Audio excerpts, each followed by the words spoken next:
Welcome back to the Montana Garage. What do you say we see if we can finally get this fuel system to work? This thing has been kicking my butt.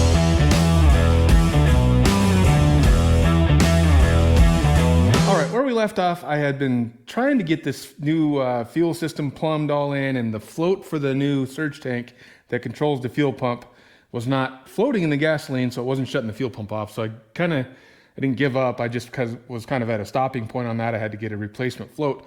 So I think after that we messed with headlight rings. Look, I still don't have my beady rings back on there. I left them off because I was driving at night a few times. I wanted to see how the aimage of the lights were.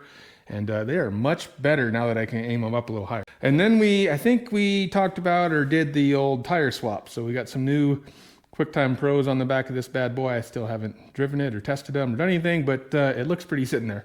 So we're back to I think I actually mentioned we were going to do something about the door handles, and I haven't done that yet, but we are going to do that someday, maybe. But today's project is trying to finish up this little surge tank deal, and as a little review, this little float has like a reed switch, it's called, so when it floats to the top, there's a magnet in there, and it opens or closes a switch depending on how you want it to work. In my case, it opens the switch, and it cuts off the ground, so it shuts the fuel pump off.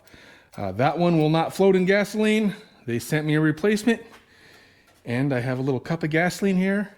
We are about to test and find out. Now, I got this from a place called Alky Diggers. Somewhere.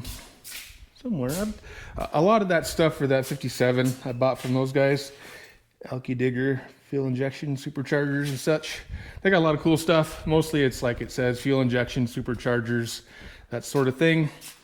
But that's where I got this whole surge tank set up. They said that plenty of people have bought this setup, and a lot of these cars will run like alcohol or methanol with these injection or supercharged setups. But so I was like, great, that probably doesn't work with gasoline. It probably said that and I didn't even notice. But he says, Mike from Alky Digger says, yes, it's designed to work in gasoline. A lot of people have bought it and run it with gasoline, so it should work. So they were nice enough to just send me a new float, and we're about ready to test it out right here, right now, you and me. All right, so this is just a cup of gasoline. The other one, nothing would happen. Oh, I seen it go to the top. Yep. This one floats. For whatever reason, the other one wouldn't float. It looks pretty much identical, but I think we're in the money. So we have to cut some wiring and then just, do a little swapperoo. Then we'll find out if this thing's gonna work finally. Okay, we got our float installed and our fancy dancy wiring done. Nothing real fancy about it. A little connector there and a little doohickey there and some fancy, what's it called? Heat shrink. You know what it's called. Some fancy heat shrink there to make it look at least serviceable. So I think, it's been a few weeks since I was doing this, but I think everything else, I didn't take anything else apart, oh man, I guess I don't really need to get in there. I put my tailgate down, and I usually put a little rag right here so it won't latch. And I had a little rag there, but apparently it's still latched, and it's a pain in the butt. I gotta crawl through the inside to unlatch it, because just like the shaved door handles on the doors, there's no door handle here either. So I don't think I need in there though. Yeah, I didn't take nothing apart in there. See, everything looks good, right? Turn that on. Hopefully the battery's still got some juice in it. Now I'm gonna turn a power switch on in the car here, and we should hear the electric fuel pump come on, and I don't know, a minute or so, or I don't even know, however long it takes to fill that thing up, and then it should shut off. It shouldn't really take a minute, but it seemed like it took a while before. So here's our power. All right, we got fuel pumpage. So we should have fuel being transferred to the tank. I can feel kind of a little bit of vibration of it going in here. Now we wait. Entertain yourselves, maybe any favorite music to play or anything. It'll just take a second. And hopefully it's gonna shut off before it comes squirting out of these holes or anything. Come on, come on.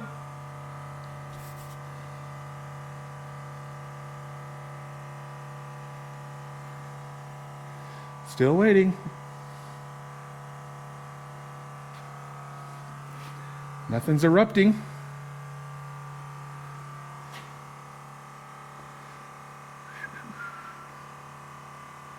You guys still here?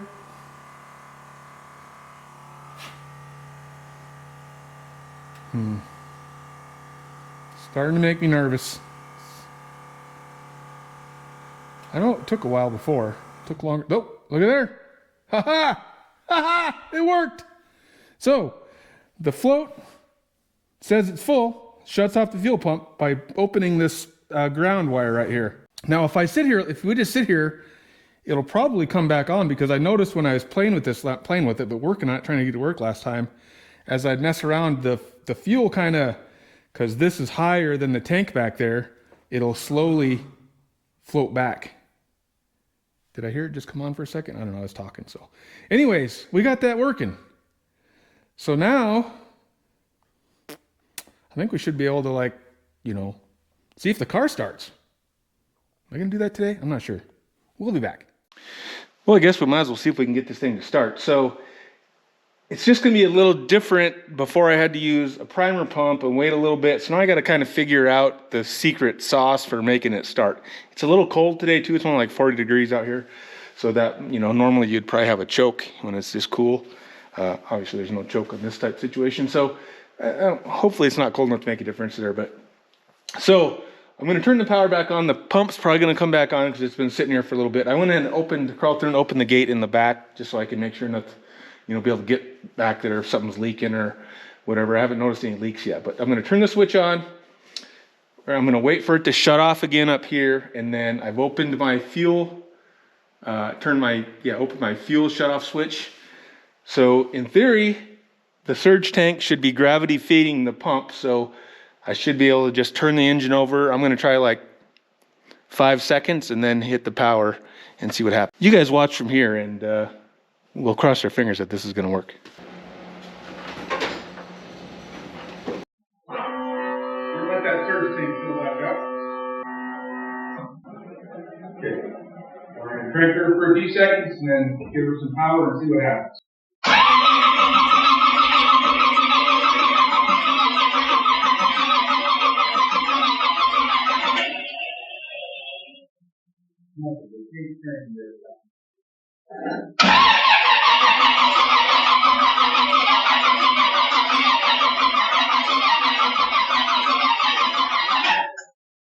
Sitting fuel in there yet. Doesn't seem like it.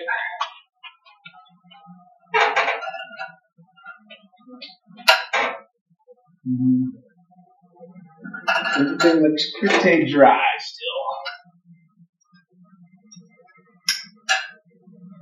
Alright, gotta let this battery charge longer, I guess. It's been a few minutes. I think we're ready to try again. While I was waiting, I had to put a new fitting on my vent, fuel cell vent, and then I put a little filter on the back of it too. So did that. Let the battery charge for a second, and I don't know, let's try again.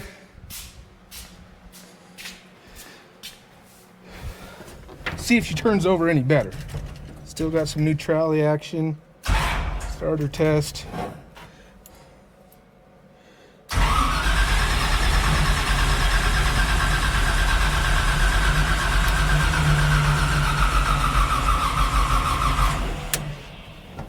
Nada. Huh. Tried to go a little longer before I flipped the power on. Give that. I don't see no evidence nor smell any fuel yet, so it should pick it up, but I don't know. More struggle, I guess. I just gotta let that battery charge a little longer. We'll come back out here in a little bit and try again, or see you in another day, or 3 weeks, or 3 years, or I don't know. I'm impatient, so I'm trying again.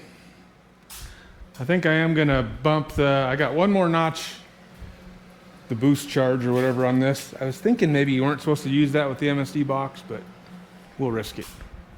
I might have made that up. I'm not sure if I read that somewhere or not.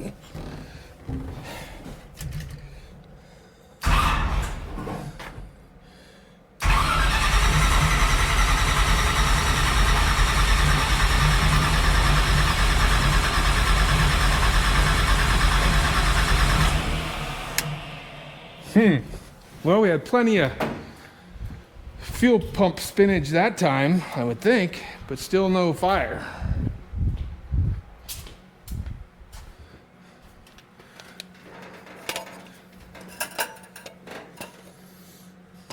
Still no, I mean, I guess it'd be hard to tell, but nothing's wet in there. I don't think we're getting any gas yet. So why not? It should pull it out of there. They're telling me. So do I have to crack something loose so we can see? Guess I should have looked at my fuel pressure gauge, eh? I don't know if the pump would make enough to register on that or not.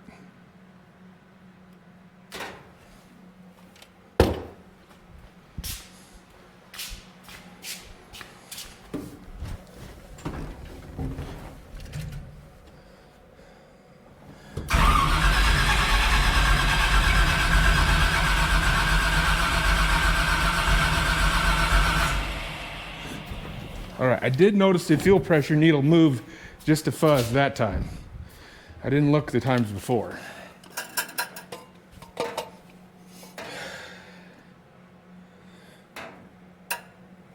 Still don't really see, well, maybe one little, kind of smells like gas a little bit. Oh no, yeah, I think on this side I can see where it, no, I don't know. It's so hard to tell. I need a second set of eyeballs. All right, well, I think we should be getting gas. So we're gonna try one more time with a little more juice.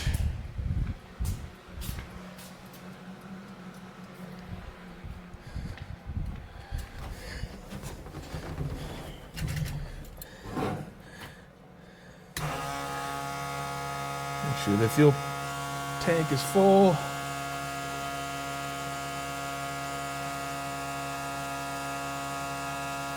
Maybe that's what I did wrong last time. I didn't let the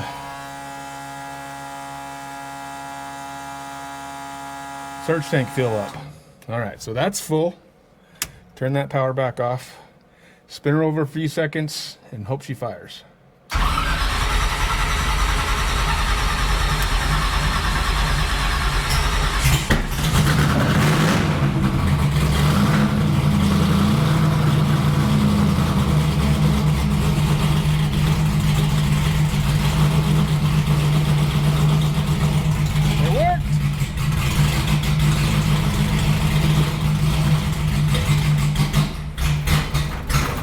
Kind of.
It worked. Finally.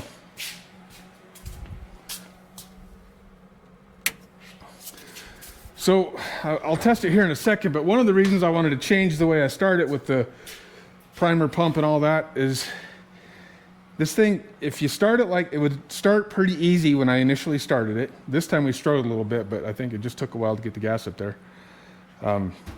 So before I could start it right, it would start up almost every time with the primer pump thing and I could run it. But then once I shut it off, as you see, I usually kill it with the fuel shutoff switch so it burns all the fuel out of the engine. And then if I would start it right away, it would start up right again. But if I sit for half an hour or an hour, then it becomes, if I sat a long time, then it was just like the initial start, like it would start, but it was kind of like, maybe not in half an hour, but like right away it would start, but 10 minutes, 5 minutes, 10 minutes. I would always struggle to get it to start again. And I want to race this thing, and if you've ever been to a drag race, you go in the staging lanes and you sit, and then you got to move up, and you sit, and you got to move up. And I don't have a crew of guys to like push my car each time, and it's not like a race car enough to, I should have to do that. So I could just never get the formula figured out, like how much gas should I give it to try to start it again, because it would go from like, it seems like it's not getting any gas to flooded right away. So I'm hoping, fingers crossed, that with this gravity thing, it'll start easier, but maybe it's not. Maybe it's still going to be a struggle, but I'm going to let it sit for, 10 minutes or so while the battery charges a little bit more, and then we'll see what happens. Quick restart test. It's been about 10 minutes maybe. This is the time frame that I would struggle with getting it to start before. Surge tank fill.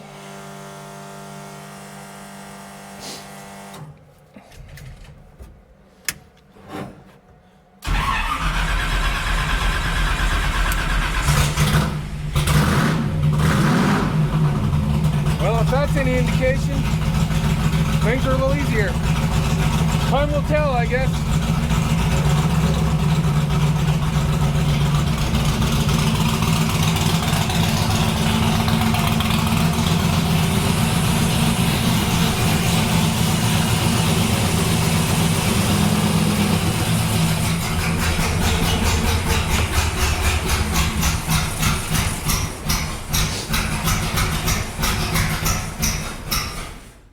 Finally. I gotta remember sometimes I forget to shut this power switch back off because it dies like that. I was tempted. The weather's kind of crappy today, but it was really gloomy this morning and a little drizzly, but I was tempted to go for a drive real quick. But I just remembered, if you watch the tire changeover thing, I got 2 Uno Dos broken studs, and I did order the stuff for that, and it came the other day, but I haven't been able to get out here. So we got a bag of studs and some more lug nuts. So I'm not going to drive it missing 2 studs, but I think it's supposed to be like rainy, snowy the next 2 days. Yeah, I said this. It snowed at the job site I was working at yesterday, and I think it snowed all night up there in the mountains. We can't see any mountains because it's all socked in, but there's probably, you can see a little bit of the bridge. There's no snow, but south in the Gallatin Range, it snowed overnight. So I don't know how much. The job site I'm working at, it's like at 8,000 feet. I'm sure there's probably snow up there. So I got to deal with that tomorrow. It is October 5th. Gotta love Montana. Anywho, weather's supposed to be crappy the next couple days. I'm busy with work anyways, but either tonight or next time I come out, I'm going to fix them studs. And then as soon as we have a nice day, now the fuel system's finally back together, we're going to go for a little drive and see. I don't expect it to change the drivability or anything at all, but I'm curious. I want to drive it with the exhaust. I like the way it sounds. It's still pretty dang loud. It is a little quieter in the car. I think it'll be a little quieter, driving, just because instead of it coming right at your feet, it's going out the side a little bit. So curious to drive it to see how the sound is and the feel of the tires and a few other things that have changed. So just ready to go for a burn and see how it goes. So we'll be back for that, or to change the studs or something. Thanks for following along.